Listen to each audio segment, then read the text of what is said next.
कोई भी पार्टिकल या ऑब्जेक्ट सिंपल हार्मोनिकली ऑसिलेट हो कर रहा है तो उसके ऑसिलेशन को रिप्रेजेंट करने के लिए x equal to A sine omega T, ये इक्वेशन यूज़ हो सकती है, जिसमें जो ओमेगा टी टर्म है, हमने ये बात समझी थी कि एक यूनिफॉर्म एंगुलर वेलोसिटी ओमेगा से कोई सर्कल फॉलो हो रहा है तो वो पार्टिकल फॉलोइंग सर्कल का जो प्रोजेक्शन है on the diameter, projection on the diameter means जिसको हमने x से रिप्रेजेंट किया, ये इमेजिन कर रही थी हमने x एक्सिस, ठीक है ना।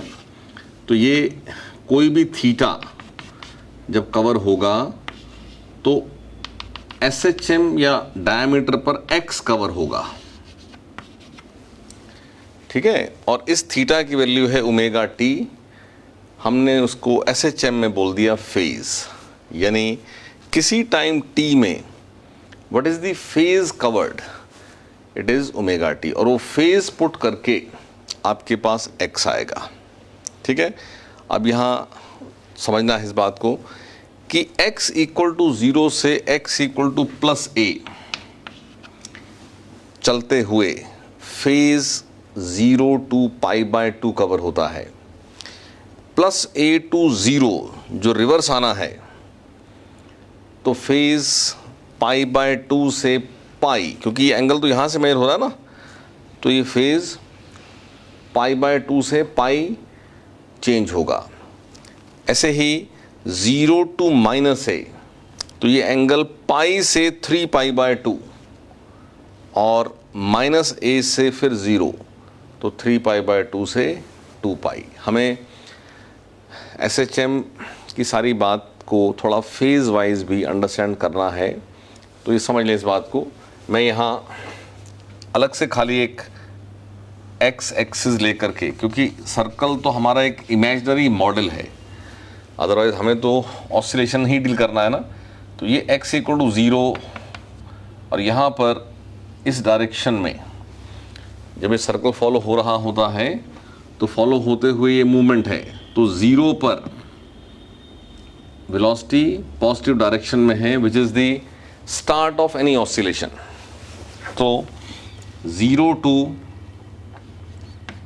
प्लस a होना, यानी ये फेज 0 है, यहाँ पर फेज पाई बाय 2 है, और जब इस पॉइंट को क्रॉस करना है तो फेज पाई है, और यहाँ पर माइनस a, तो यहाँ फेज 3 पाई बाय 2 है। ये सब एज क्वेश्चंस पूछी जाती है बातें कि अगर ड्यूरिंग द ऑसिलेशन एक पार्टिकल मीन पोजीशन पर है with velocity in the positive direction, तो इसका फेज क्या है, तो फेज 0 है। लेकिन हो सकता है एक ऑसिलेशन पूरा कर ले, तो पूरा करने के बाद फिर फेज 2 पाई हो गया, दूसरा पूरा हो गया तो 4 पाई हो गया, तीसरा पूरा हो गया तो 6 पाई हो गया। यानी अगर मीन पोजीशन पर पार्टिकल है विद वेलोसिटी पॉजिटिव तो उसका फेज 0 हो सकता है, 2 पाई हो सकता है, 4 पाई, 6 पाई, 8 पाई एंड सो ऑन। ऐसे ही अगर वो मीन पोजीशन पर है वेलोसिटी नेगेटिव तो उसका फेज पाई है या 3 पाई है, क्योंकि हर बार 2 pi is one oscillation, 2 pi is one complete circle. तो कहीं से भी बात करो तो 2 पाई के बाद रिपीटेशन होना उस पॉइंट का, सर्कल पर कहीं भी किसी पॉइंट पे बात करो आप, तो वो पॉइंट दोबारा कब आना है, एक पूरा रिवॉल्यूशन होने के बाद, ठीक है। तो पाई हो सकता है 3 pi, 5 pi, 7 pi, 9 pi and so on. Similarly x equal to plus a पर है, वो x equal to plus a, तो फेज पाई बाय 2 या 2 pi plus pi by 2, 4 pi plus pi by 2, इस तरह से 2 पाई का एडिशन करते जाएं तो हर बात की पॉसिबिलिटी बनती है। जनरली हमसे 0 टू 2 पाई के बीच में ही बात की जा रही होती है, तो ये पाई बाय 2 है। ऐसे ही माइनस a, ये फेज 3 π/2 है। और साथ ही साथ इनके अलावा ये एक्सट्रीम मीन के अलावा बीच की पोजीशंस के किसी भी पोजीशन का फेज़ पूछा जा सकता है। तो जो भी ये समझे आप कि ये जो एंगल यहाँ बनता है दैट इज़ फेज़, किसी इंस्टेंट का फेज़, राइट। अब वो फेज़ मान लो कहा जाए कि जब x a/3 है प्लस a/3 तो फेज़ क्या है, तो x को पुट कर दो और थीटा सॉल्व कर दो। जैसे मान लो a/3 तो a से a कैंसिल हो जाएगा 1/3, 1/3 is sine theta. So what is theta? Theta is sine inverse 1/3, तो फेज इज साइन इनवर्स 1/3। किसी भी x का कॉरस्पॉन्डिंग फेज बता सकते हैं, बट समझना है कि अगर जैसे a/3 x बोला प्लस a/3, तो प्लस a/3 जब बोलते हैं तो वहाँ पर हो सकता है वेलोसिटी पॉजिटिव हो सकता है वेलोसिटी नेगेटिव हो। जैसे आप खाली ऐसा बोलें कि मीन पोजीशन पर पार्टिकल है और वेलोसिटी की डायरेक्शन एक्सप्रेस ना करें, तो हो सकता है फेज 0 हो सकता है पाई हो, ठीक है, हो सकता है 2 पाई हो सकता है 3 पाई हो। इस तरह से फिर दोनों पॉसिबिलिटीज़ बन जाती हैं। तो यहाँ कोई भी एक केस, जनरली जो स्टैंडर्ड हमारे पास एंगल्स हैं, जैसे sine 30 is 1/2, 30 means π/6, sine 45 is 1/√2, 45 means π/4, sine 60 degree is √3/2, 60 is π/3। तो जो स्टैंडर्ड हमारे पास एंगल्स हैं उन एंगल्स पर कॉमन क्वेश्चन बनता है। जैसे यहाँ इस लाइन पर ये पॉइंट है a/2, इसके आगे कोई पॉइंट होगा a/√2, इसके आगे पॉइंट होगा √3a/2। तो अगर ये वेलोसिटी की डायरेक्शन है, ठीक है, तो a/2 x a/2 means omega t is π/6, तो ये फेज है π/6 जो वेलोसिटी पॉजिटिव है, यानी यहाँ से कितना एंगल कवर हुआ है 30 डिग्री। तो x is a sin 30, that is a/2, a/√2 phase is π/4, क्योंकि साइन π/4 इज 1/√2, तो x is a/√2 when phase is π/4, x is √3a/2 when phase is π/3। और यही पॉइंट जब ये यहाँ आ जाएगा तो रिवर्स में होना है, तो ये जितना एंगल ये है उतना ही तो ये है, यानी इस x पर अगर ये थीटा कवर हुआ था तो दोबारा जब ये यहाँ आना है, जब ये माइनस होना है, तो ये एंगल कवर होना है, यानी क्या बनेगा 180 या पाई माइनस थीटा।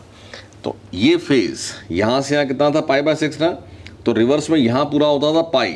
तो जब अभी रिवर्स में यहाँ है इस तरह से, मैं यहाँ शो कर रहा हूँ नीचे, तो ये पाई माइनस π/6, π/6 अभी रिमेनिंग है पाई बनने में, यानी कितना फेज है 5 π/6।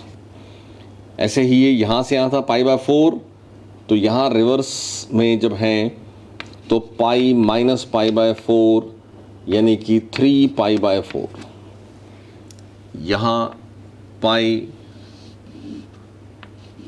Minus π/3 that is 2 π/3। अच्छा, जो 0 to π/2 वैल्यूज़ हैं वैसी ही π/2 से पाई रिपीट होती हैं, फिर पाई से 3 π/2 रिपीट होती हैं, यानी यहाँ पर भी आप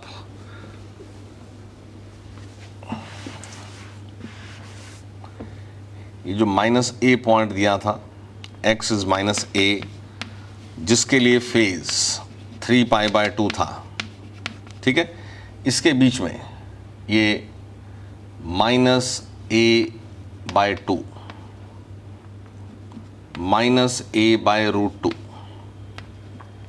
-√3a/2, तो ये पाई के बाद यहाँ पर पाई प्लस पाई बाय 6, इसमें एडिशन हुआ यानी 7 पाई by 6, pi plus pi bye 4, ये सब इस डायरेक्शन में जब वेलोसिटी है तो पाई प्लस पाई बाय 4 यानी कि 5 pi by 4, pi plus pi bye 3 यानी कि 4 पाई बाय 3,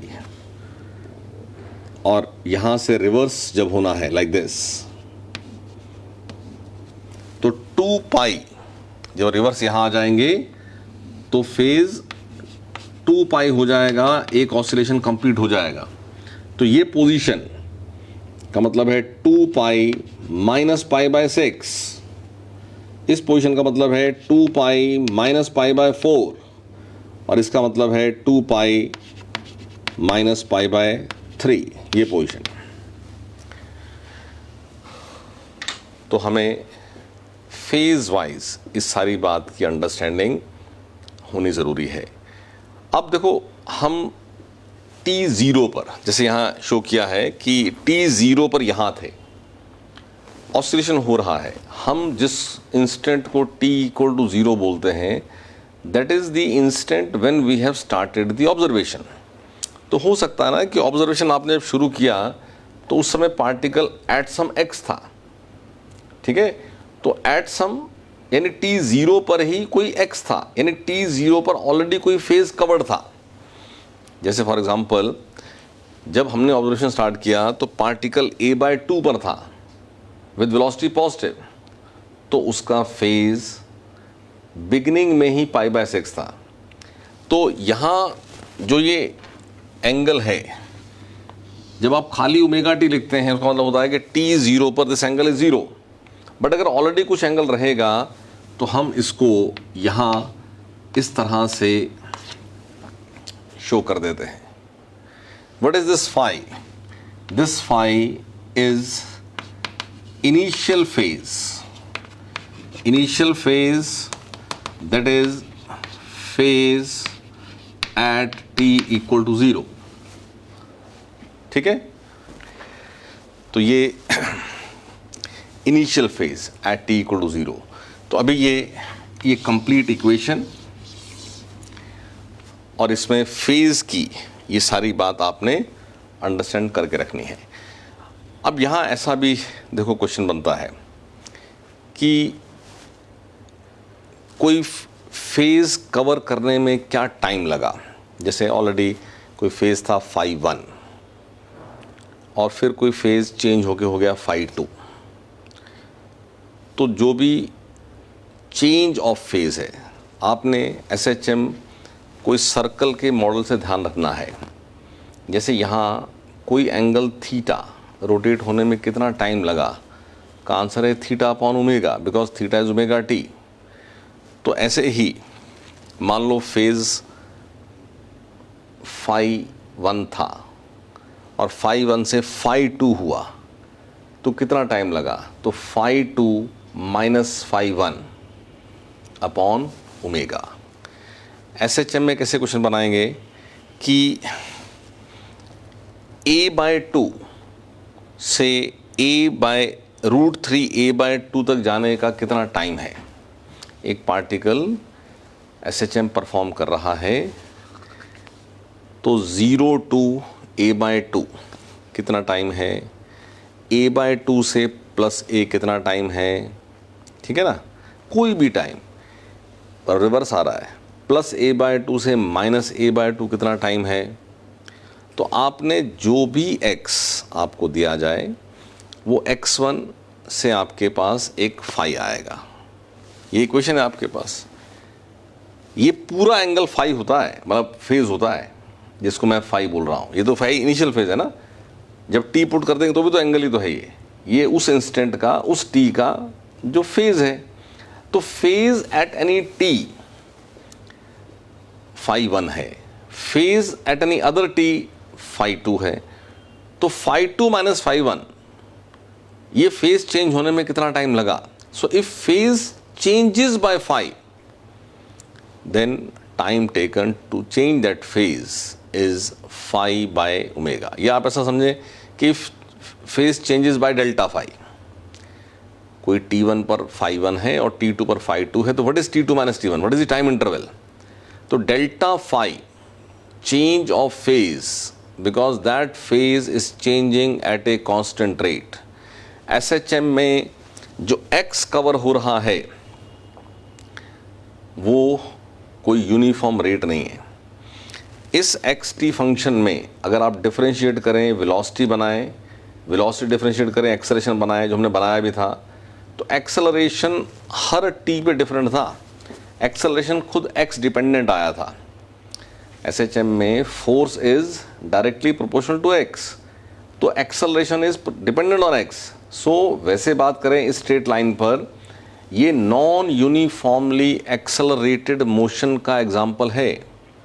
तो यहाँ पर जो डिस्टेंस कवर हो रहा है या डिस्प्लेसमेंट कवर हो रहा है वो कोई यूनिफॉर्म रेट से नहीं हो रहा है, लेकिन हाँ, change of phase is taking place at a uniform rate. तो आपको कहीं से कहीं तक का भी टाइम पूछा जाए, आप इस लॉजिक से आंसर देंगे दैट इफ टाइम टेकन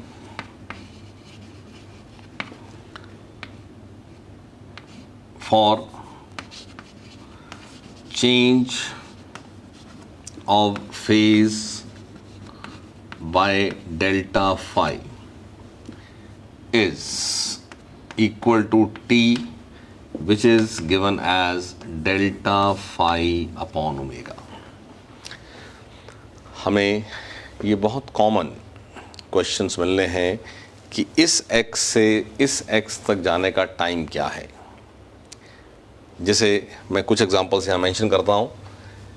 इस इक्वेशन में ये फाई इनिशियल फेज था और omega T plus phi as a whole is phase at any T.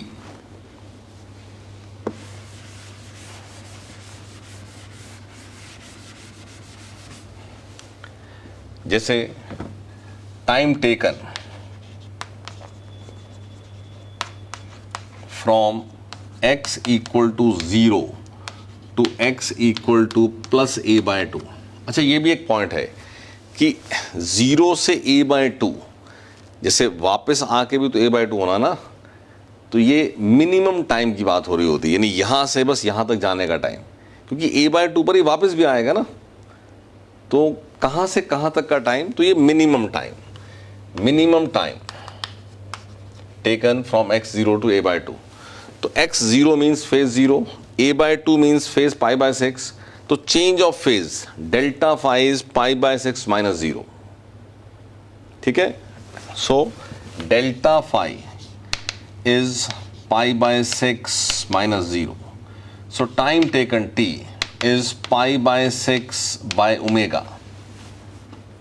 Now omega is 2 pi by t, so pi by 6 upon omega into 2 pi upon t, it gives you t by 12। हमें oscillation का time period दे करके और ऐसे question बनाते हैं। जैसे for example बता दिया कि time period of oscillation is 1 second, तो what is time taken in going from 0 to a by 2, तो 1 by 12 सेकेंड्स। तो कहीं से कहीं तक का भी टाइम पूछ सकते हैं। तो आपको जल्दी से स्टैंडर्ड एंगल्स ही पूछते हैं ताकि जल्दी से सॉल्व कर सकें आप। तो आपने standard pi by 6, pi by 4, pi by 3 आपको सब साइन में याद ही है, तो ये जल्दी से सारी बात आपको याद रखनी है ताकि जल्दी से आप कर सकें। जैसे यहाँ a by 2 से a, minimum time a by 2 से a, तो a by 2 फेज है पाई बाय 6 और a फेज कितना है, पाई बाय 2। अगर आप ये भूल जाएं ये फेज की वैल्यू ना, तो आप x equal to a sine theta लेकर के ना x पुट कर लो, तो आप समझ पाओगे कि a by 2 कब होना है, जब साइन थीटा 1 by 2 होना है। तो साइन थीटा 1 by 2 कब होता है, पाई बाय 6 पर। तो कोई x का आपको फेज जैसे स्टैंडर्ड मैंने नोट कराया, मान लो आपको याद नहीं रहता है, तो आप ऐसा फंक्शन लिख लो और x पुट करो और थीटा आ जाएगा। थीटा क्या है? Phase at that T. तो यहां जो फेज का चेंज है, जैसे हमने यहां लिखा हुआ है कि a/2 पर फेज कितना है? π/6, और ये कितना हो गया? π/2। तो π/2 माइनस π/6, ठीक है ना? 90 degree minus 30 degree is 60 degree. So ये आने वाला है π/3। ये आप उसको सब्ट्रैक्ट कर लो। तो π/3 अपॉन ओमेगा, यानी π/3 इंटू 2π/t, सॉरी, तो ये आ जाता है t/6। a/2 से a का time interval 1/6 of the time period. यानी आप देखो 0 टू a/2 जितना डिस्प्लेसमेंट है, a/2 से a भी तो उतना ही डिस्प्लेसमेंट है, लेकिन इसमें टाइम आ रहा था कैपिटल T/12 और इसमें आ रहा है कैपिटल T/6। यानी अगर 0 टू a/2 जाने में कोई टाइम लगा तो a/2 से a में डबल टाइम लगा, क्योंकि वो था T/12 और ये है T/6। तो यहाँ ध्यान रखना है, यहाँ सेम डिस्प्लेसमेंट सेम टाइम में नहीं होता है, फेज कवर्ड जो है वो कांस्टेंट रेट से हो रहा है। तो इसी में एग्जांपल्स बहुत बन सकते हैं, जैसे +a to -a, minimum time reverse आते हुए +a से -a, या +a/2 टू -a/2,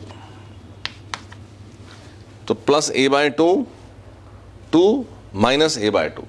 देखो वैसे आप जल्दी से भी समझ सकते हैं कि एंगल कवर्ड, ये यहाँ से π/6 कम था और ये यहाँ से π/6 ज़्यादा है, तो a/2 से -a/2 तक ये फेज सब्ट्रैक्ट करके भी वही आंसर आएगा। बट आप जल्दी से समझ सकते हैं ना कि ये a/2 इज 30 डिग्री, यानी π/6, a/2 45 डिग्री। इधर है तो वैल्यू 0+ होती है, इधर है तो π- होती है, इधर है तो π+ होती है। तो a/2 से -a/2 का मतलब a/2 से 0 होना है π/6 चेंज, और फिर इससे -a/2 फिर चेंज होना π/6। तो ये टोटल क्या चेंज है? 2π/6। तो डेल्टा फाई इज 2π/6, तो 2π/6 ओमेगा। तो ये सॉल्व होकर के 2π/6 into 2π/t gives you t/6, time period t/6। तो बहुत सारे केसेस में आपको ये सारी बात से हेल्प मिलेगी। जैसे किसी इंस्टेंट पर वो a/2 पर है, तो after what minimum time it will be eight the mean position. तो a/2 पर हैं आप, यानी फेज π/4 है, और मीन पोजीशन पर दोबारा होना, तो π/4 के बाद मीन पोजीशन आती है जब फेज π बनता है। तो कितने टाइम के बाद आप मिनिमम मीन पोजीशन पर होंगे? तो आपका आंसर बनना है π minus π/4, that is change of phase upon omega. कहीं से कहीं तक का टाइम आपको फेज चेंज से ही बहुत जल्दी सॉल्व होगा। तो ये सारी बात समझ के रखनी है।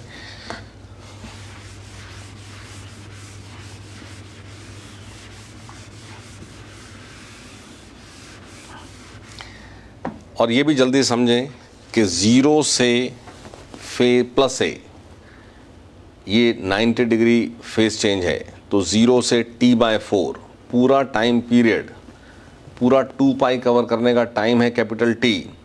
तो 0 टू +a का टाइम t/4, +a टू 0 का time t/4, 0 to -a t/4, -a to 0 t/4, +a to -a t/2। ठीक है, ये सब भी ध्यान रखें। तो कुछ एग्जांपल्स नोट करें जहां ये सब पॉइंट्स जो हमने डिस्कस किए, इन पर ही क्वेश्चंस होना है। अच्छा, इसमें और भी एक पॉइंट है। समटाइम्स हमें ना कंपैरिजन ऑफ टू पार्टिकल्स दो पार्टिकल्स, जैसे एक एक्स एक्सिस है, इसी के पैरेलल एक और लाइन है, मीन पोजीशन दोनों का सेम है x0, और इसके अबाउट ये दोनों ऑसिलेट कर रहे हैं। तो ऑसिलेट करते हुए किसी इंस्टेंट पर इसका अपना फेज़ है, किसी इंस्टेंट पर इसका अपना फेज़ है, तो इन दोनों का ना आपस में फेज़ का डिफरेंस पूछ लेते हैं। तो दोनों के साइन के आगे जो भी एंगल बने वो फेज़ 1 है। किसी इंस्टेंट पर इन दोनों का आपस का फेज़ डिफरेंस पूछ सकते हैं। जैसे फॉर एग्जांपल एक x1 कुछ a1 sine omega 1t plus phi 1 है, तो x2 कुछ a2 sine omega 2t plus phi 2 है। भाई दोनों अपनी अपना अपना ऑसिलेशन है, दोनों के अपने एम्पलीट्यूड हो सकते हैं, दोनों के अपने ओमेगा हो सकती है, हो सकता है ओमेगा सेम हो वो अलग बात है, बट हम अभी ऐसा लिखें दोनों के अपने अपने इनिशियल फेज हो सकते हैं। तो आपके पास ये है फर्स्ट और ये है सेकेंड, तो phase of first at any T, तो ये ओमेगा 1t प्लस फाई 1 है। Phase of two at any T, तो ये ओमेगा 2t प्लस फाई 2 है। सो फेज डिफरेंस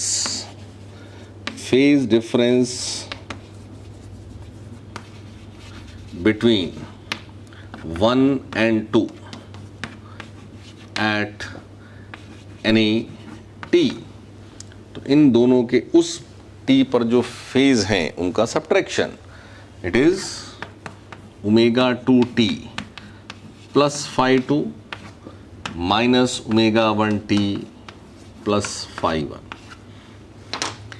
यानी अगर ये फेज डिफरेंस 0 आ जाए, 0 आ जाए या 2 पाई आ जाए या 4 पाई आ जाए या 6 पाई आ जाए, तो ये ऐसा अपीयर होगा that as if there is no phase difference. देखो एक ऑसिलेशन ज़्यादा भी हो गया किसी का, 2 पाई का डिफरेंस आ गया, तो फिर भी क्योंकि 2 पाई, जैसे एक पार्टिकल का अकेले एक ऑसिलेशन डिस्कस करो तो मीन पोजीशन से चले वापस ऑसिलेशन पूरा करके जब मीन पर हैं, तो ऐसे तो फेज़ 2 पाई कवर हो गया है, बट पोजीशन तो वही है ना जो फेज़ 0 पे थी। तो फेज़ जब 2 पाई कवर हो जाता है तो वो भी इक्वल टू फेज़ 0 ही होता है। 4 पाई कवर हो जाता है तभी वो इक्वल टू 0 ही होता है। तो यहाँ से समझें कि फेज़ डिफरेंस जब 2 पाई होगा किसी भी इंस्टेंट पर, तो इंस्टेंटेनियसली, क्योंकि हो सकता है अगले ही इंस्टेंट ये फेज़ डिफरेंस 0 ना हो, क्योंकि ये टी से बात बदल रही है, तो जिस इंस्टेंट पर ये फेज़ डिफरेंस 0 होता है, 2 पाई होता है, 4 पाई होता है, 6 पाई होता है, they appear to be in same phase. और जब फेज़ डिफरेंस पाई होता है, 3 पाई होता है, 5 पाई होता है, 7 पाई होता है, तो उसको बोलते हैं at that instant they are out of phase. दो पार्टिकल्स जिनकी एक ही लाइन पर, जैसे हम एक्स वाई प्लेन बनाते हैं, जैसे ये x0 है, यही इमेजिन कर लें कि ये ऑसिलेशन हो रहा है, एक दूसरा सर्कल बना लो, उसका अपना रेडियस है, तो सेंटर दोनों का सेम, तो मीन पोजीशन दोनों की सेम और लाइन ऑफ ऑसिलेशन भी दोनों का सेम। तो फेज डिफरेंस यानी यहाँ आप समझें कि इसका अपना एंगल कवर हो रहा होगा, दूसरे का अपना एंगल कवर हो रहा होगा, तो जब दोनों के रेडियस यानी दोनों का इंस्टेंटेनियसली एक ही एंगल कवर आ जाए तो अपीयर होंगे they are in same phase. यानी यहाँ सर्कल फॉलो होते हुए आपको ऐसा अपीयर होगा, ये दूसरे का सर्कल है, कि वो दोनों, जैसे मान लो थोड़ी देर के लिए कि एम्पलीट्यूड सेम है, तो एक ही ट्रैक हो गया, तो दोनों ट्रैक पर जब साथ साथ हो गए, अब हो सकता है एक दूसरे से पूरा एक रिवॉल्यूशन आगे हो गया हो या पीछे हो गया हो, फेज डिफरेंस 2 पाई का हो गया हो, लेकिन दोनों एक साथ हुए तो उनके ये एंगल आपको सेम फेज अपीयर होगा। और जब डायमेट्रिकली अपोजिट हो जाएं तो आउट ऑफ फेज, लेकिन उस समय फेज या तो पाई होगा फेज डिफरेंस, या 3 पाई या 5 पाई एंड सो ऑन। तो ये फेज डिफरेंस वाली बात थोड़ी सी समझ के रखनी है, इस पर भी क्वेश्चन आता है बन करके। और साथ में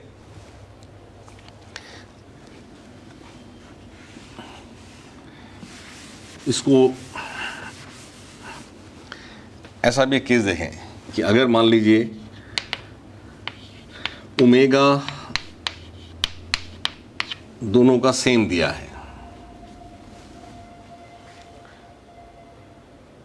जैसे एक लिखा है ओमेगा टी और दूसरा लिखा है ओमेगा टी प्लस 5, तो किसी टी पर क्या फेज डिफरेंस है? तो कोई भी टी चेक करेंगे तो ओमेगा टी दोनों का सेम ही है, और इसके साथ 0 लिखा हुआ है, इसके साथ 5 लिखा हुआ है, तो फेज डिफरेंस इज 5। तो ऐसी दो इक्वेशन आ जाएंगी तो बड़ा क्विकली आप बोल पाएंगे कि इन दोनों में फेज डिफरेंस किसी भी टी पे चेक करो तो 5 है। और phase difference is independent of time. अगर हम इस तरह के कंपैरिजन में दोनों की ओमेगा सेम ले लेंगे तो उस सिचुएशन में जो उनका फेज डिफरेंस आएगा वो इंडिपेंडेंट ऑफ टाइम आ जाएगा। यानी बिगिनिंग में जो फेज का डिफरेंस है, जैसे कि t0 पर क्या फेज डिफरेंस है 5, तो हर समय फेज का डिफरेंस 5 ही है, हर समय फेज का डिफरेंस 5 ही है। उसी केस में फेज डिफरेंस टाइम के साथ चेंज होगा जब आपके पास दोनों की ओमेगा डिफरेंट होगी, ठीक है। और ये एक साइन फंक्शन है जिसमें ये कोई क्वांटिटी है x1, ये कोई क्वांटिटी है x2। तो हमें एक जनरल कभी कभी जैसे एक सिंगल पार्टिकल के ऑसिलेशन के लिए अगर हम वेलोसिटी, एक्सेलरेशन ये सब बात करें तो ये x जो a साइन ओमेगा टी है प्लस 5 कुछ हो सकता है, बट मैं भी इसको ओमेगा टी लिख रहा हूँ। तो dx by D T which is v, it is a cos omega T into omega, यानी कि v है a omega cos omega T. तो ये साइन थीटा है और ये कॉस थीटा है, बट कॉस थीटा को लिख सकते हैं sine theta plus pi by 2, यानी यही v लिख सकते हैं a omega sine omega T plus pi by 2। तो ये कोई क्वांटिटी x है, ये कोई क्वांटिटी v है, बट साइन फंक्शन यहाँ आपको पूछ लेते हैं कि ड्यूरिंग SHM जो x है, डिस्प्लेसमेंट है इंस्टेंटेनियस, और जो वेलोसिटी है, इनमें क्या फेज डिफरेंस है। तो यहाँ से आप देखें omega is same, omega is same, so functions में हर इंस्टेंट पर आप जब भी चेक करें there is a phase difference of pi by 2। और देखो सेकंड वाला जो है इसमें प्लस आ रहा है, यानी इसको बोलते हैं कि दिस फंक्शन हैज़ या is leading in phase by this function and the lead is pi by 2। लेकिन अगर मान लीजिए ये पाई बाय 2 यहाँ होता प्लस और यहाँ होता 0 तो ये लीडिंग हो जाता। तो ये भी ऐसा कॉमन वर्ड्स हैं कि फेज वाइज इन दोनों में कौन लीडिंग है, कौन लैगिंग है। जो पीछे है फेज वाइज वो लैगिंग है और जो आगे है वो लीडिंग है, और कितनी लीड है, कितना लैग है, वो आपसे पूछा जाता है। तो आपने डिफरेंस वाइज वो बात समझानी है। तो ये बात तो एज रिजल्ट याद रखें आप कि ड्यूरिंग SHM वेलोसिटी और डिस्प्लेसमेंट में there is always a phase difference of pi by 2 and velocity has a lead of pi by 2 over the displacement. और इसी में नेक्स्ट अगर dv by D T acceleration, मैं एक्सेलरेशन को a dash लिख रहा हूँ क्योंकि एम्पलीट्यूड के लिए a यूज्ड है। सो dv by D T is acceleration a dash, तो ये आपके पास a ओमेगा, और ये था ना cos ओमेगा टी, मैं इसी को डिफरेंशिएट कर रहा हूँ, तो कॉस ओमेगा टी का बनेगा माइनस साइन ओमेगा टी और साथ में ओमेगा, तो ये एक्सेलरेशन ए डैश आ जाएगा minus A omega square sine omega T. अब इससे कंपेयर कराना है तो ये यहाँ माइनस आ रहा है ना, तो हमारे पास अब ट्रिग्नोमेट्री के जो सब फॉर्मूलाज हमें याद हैं वो यहाँ हेल्प करते हैं। साइन थीटा प्लस पाई होता है माइनस साइन थीटा, यानी आप इस ए डैश को लिख सकते हैं A omega square sine omega T plus pi, यानी आपने इससे कंपैरिजन कराने के लिए इसको चेंज किया। ये अलग फंक्शन है, ये x रिप्रेजेंट करता है ये v एक्सेलरेशन, इसका अपना एम्पलीट्यूड है। देखो इस वेलोसिटी का एम्पलीट्यूड है ए ओमेगा, इसका एम्पलीट्यूड है ए ओमेगा स्क्वायर, लेकिन ये हार्मोनिक फंक्शन में ओमेगा सेम है, तो इसका और इसका कंपेयर करें तो एक्सेलरेशन और डिस्प्लेसमेंट में फेज डिफरेंस है पाई, ऑलवेज ओमेगा इज सेम और ये लीडिंग है। ऐसे ही वेलोसिटी और एक्सेलरेशन में यहाँ है प्लस पाई बाय 2, यहाँ है प्लस पाई, तो ये लीडिंग है। कितना फेज का लीड है? Pi by 2। वेलोसिटी और एक्सेलरेशन में always there is a phase difference of pi by 2, और उसमें किसके पास लीड है? एक्सेलरेशन के पास। और इवन साइन कर्व, हमें ग्राफ पर भी सारी बात पूछ ली जाती है, तो साइन कर्व है बेसिकली ये, तो जैसे x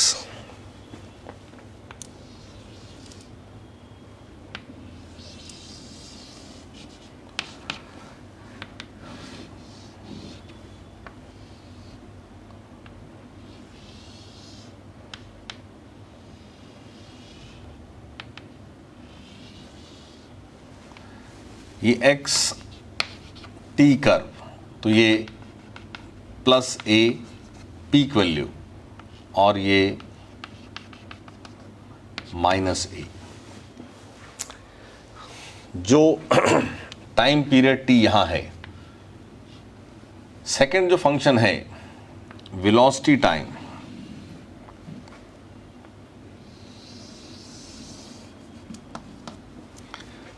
वहां भी आपके पास टाइम पीरियड सेम है।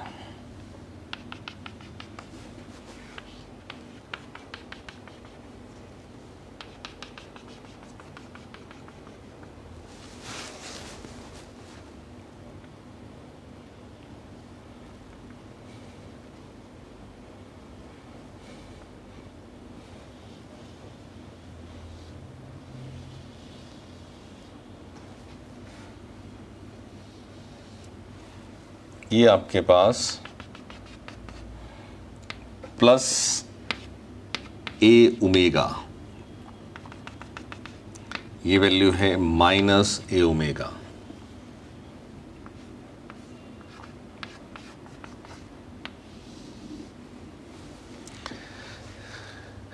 आपको ये सब ग्राफ पर कंपैरिजन पूछा जाता है कि अगर ये एक्स टी ग्राफ है तो वी टी क्या होगा, और आप समझना ये एक्स टी होना ज़रूरी नहीं था। क्यों? क्योंकि अगर इसमें साइन ओमेगा टी प्लस कुछ होता तो वो प्लस तो साथ चलता रहता ना, तो एक्स में हो सकता है टी ज़ीरो पर ही कोई फेज़ हो, यानी ग्राफ कुछ और हो सकता है, लेकिन वो कुछ भी हो वेलोसिटी के पास इससे पाई बाय 2 की लीड ज़रूर रहेगी, क्योंकि ये एक्सप्रेशन से हमने बात याद रखनी है कि वेलोसिटी और डिस्प्लेसमेंट में during SHM there is always a phase difference of pi by 2। Velocity acceleration there is always a phase difference of pi by 2। Displacement acceleration there is always a phase difference of pi. ये उनकी representation है कि अगर ये x T है तो ये lead show कर रहा है, यानी जिस टी पर ये ज़ीरो होना है उस टी पर इसने प्लस ए होना है। कॉस ज़ीरो होता है ना +1।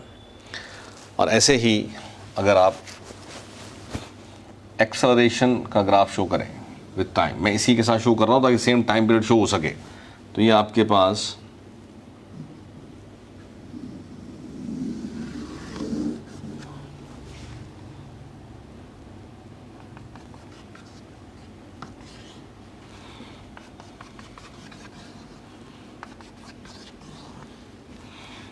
acceleration a dash versus t.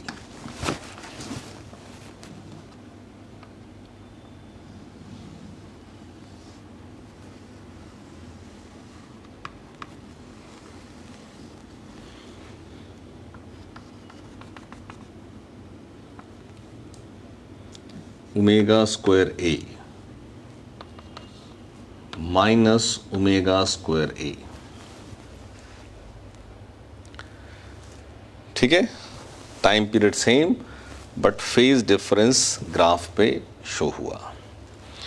और टाइम एक्स टी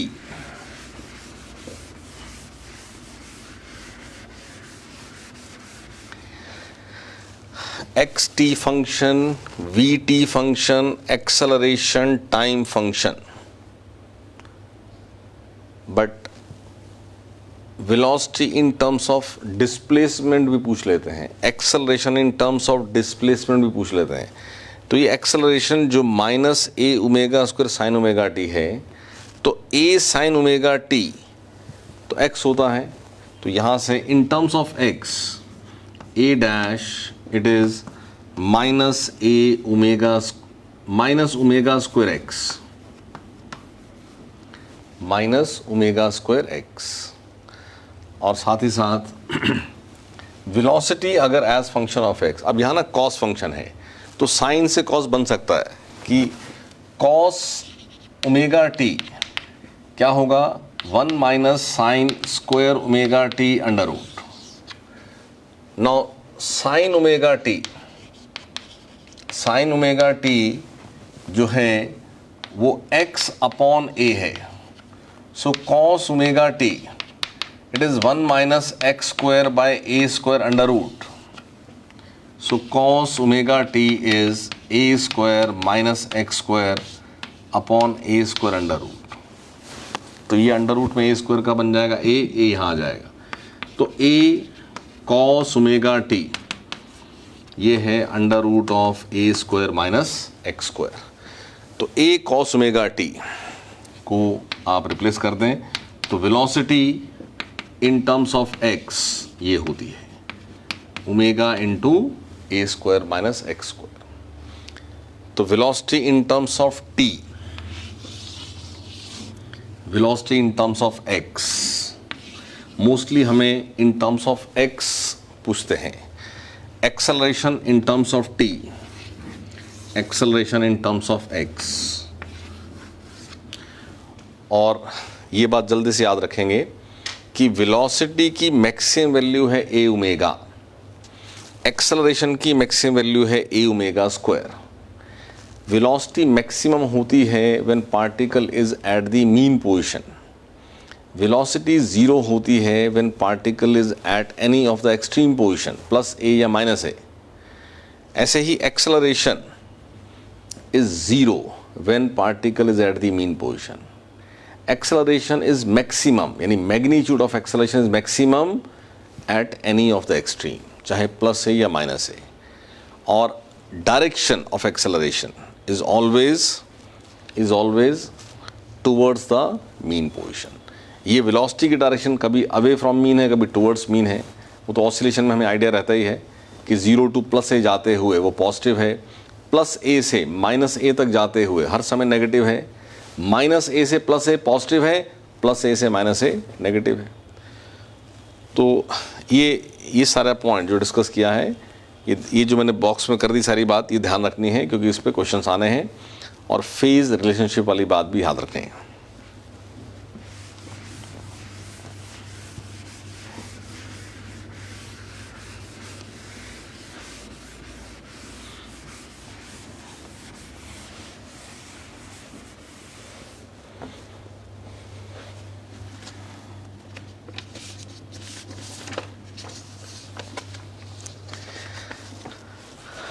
कुछ एग्जाम्पल्स नोट करें.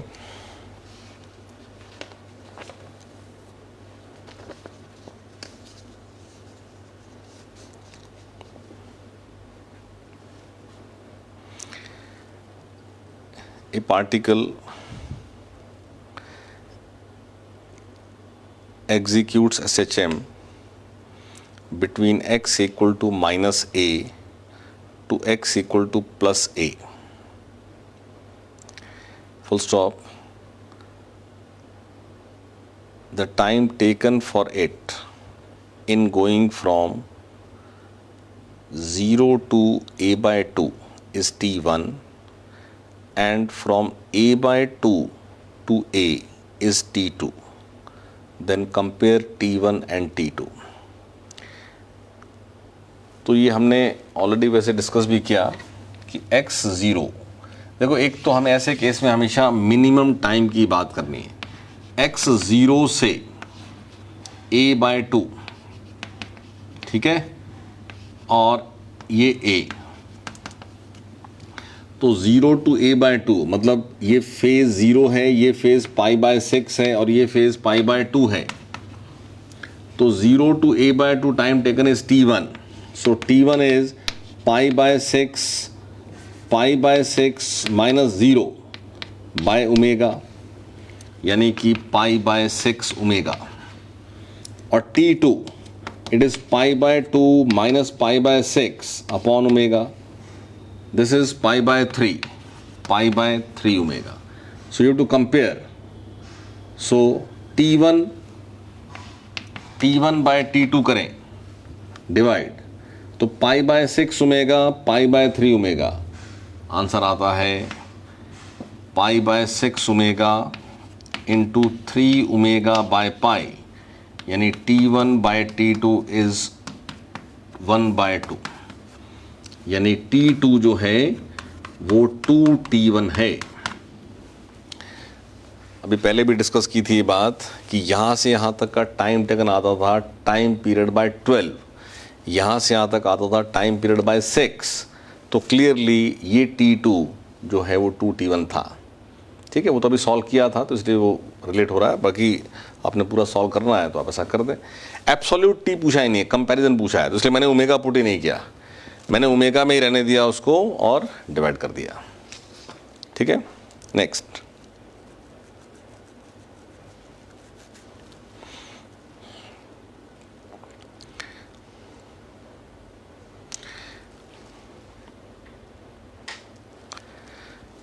A particle is performing SHM along x-axis with amplitude 4 centimeter and time period 1.2 seconds. What is the minimum time taken by the particle to move from x equal to 2 centimeter to x equal to 4 centimeter and back again? यानी आप x axis पर oscillation हो रहा है और ये oscillation में x0 amplitude is 4 centimetre. तो 2 सेंटीमीटर का मतलब हो गया कि आप a बाय 2 की बात कर रहे हो. ये हो गया x इक्वल टू a, ये हो गया a बाय 2. ठीक है ना पोजीशन. तो क्वेश्चन सेज कि x इक्वल टू 2 से x इक्वल टू 4 तक जाना और 4 से वापस 2 तक आना, इसमें क्या टाइम टेकन है. आप जल्दी से करना सीखो. ये 2 जो a बाय 2 है, ये चेंज ऑफ फेज था पाई बाय 6. ठीक है ना. तो यहां से यहां तक जाना पाई बाय 2 माइनस पाई बाय 6. आप इसको डिग्रीज में सोचें ना तो बड़ा जल्दी आपसे सॉल्व होगा. ये 90 डिग्री है, ये 30 डिग्री है, यानी यहां से यहां तक कितना चेंज है 60 डिग्री. 60 डिग्री और वापस भी 60 डिग्री, कितना हुआ 120 डिग्री. और 120 डिग्री पूरे 360 का कितना है 1/3. तो time taken is t by 3. देखो ऑब्जेक्टिव क्वेश्चन आना है, अपने पास टाइम वहाँ होना नहीं है ज़्यादा, तो आप इसको जल्दी से भी करना सीखो.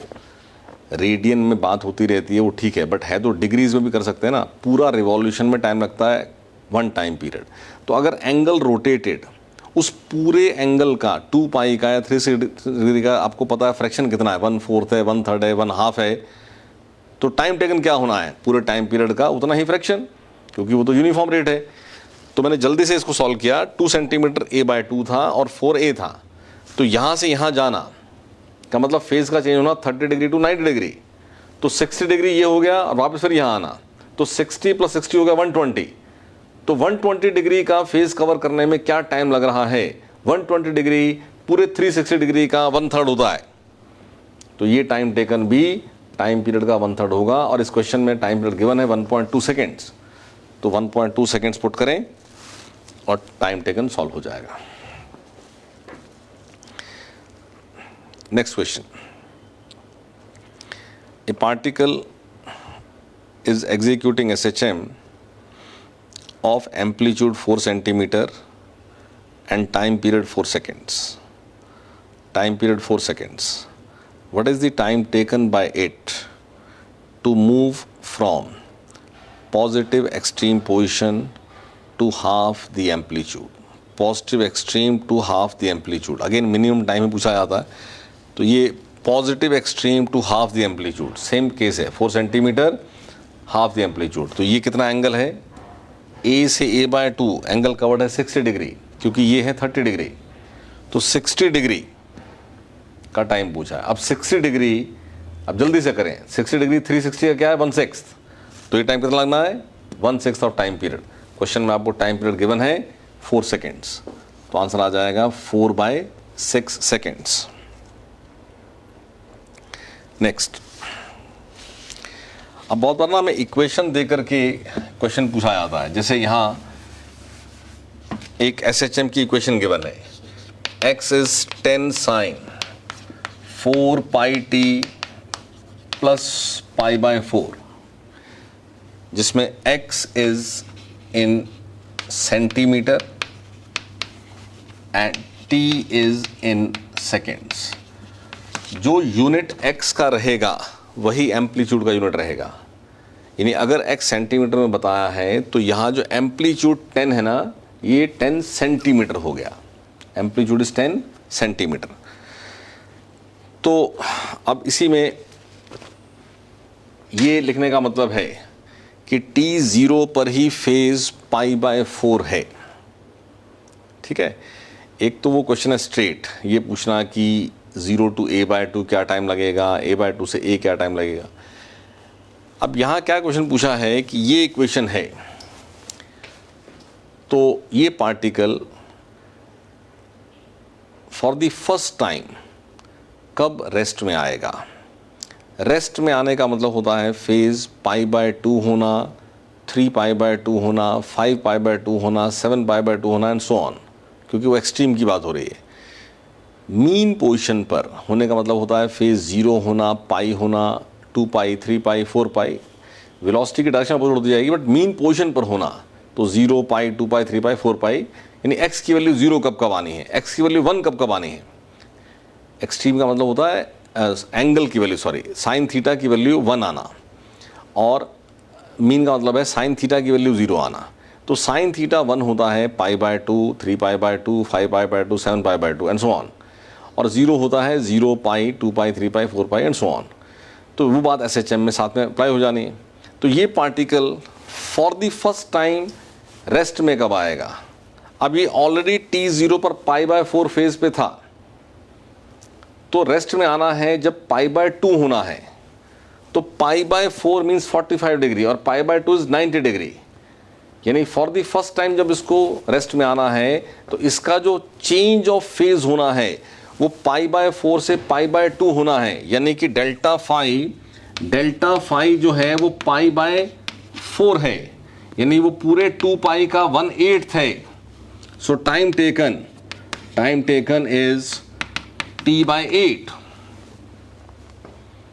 ठीक है, या आप नाउ व्हाट इज t, ये ओमेगा है 4 pi, omega is 4 pi, so time period is 2 pi pi, यानी कि 1/8। 2 सेकेंड्स, तो यहाँ 1/16 सेकेंड्स।